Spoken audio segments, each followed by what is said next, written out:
How to hide online on WhatsApp iPhone. So all you have to do is to go here directly to your WhatsApp application, and of course it will lead you to your chat section. Now on the bottom part, you will see five different options. You will see status, calls, communities, chats, and the gear icon, the settings. Tap on the gear icon there. And what you want to do next is you will see a lot of options, right? Now tap on the privacy here and just wait for it to load. Now you will see the very first option. You will see last seen and online. So tap on that.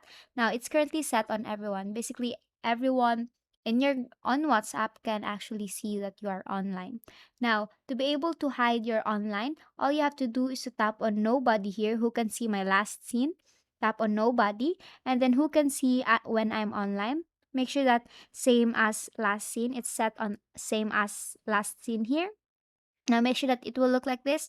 And basically, that's it. That's how you hide online on WhatsApp iPhone. And that is all for today. If this video helped you, please give us some thumbs up and subscribe to our YouTube channel for more tutorials. Thank you for watching.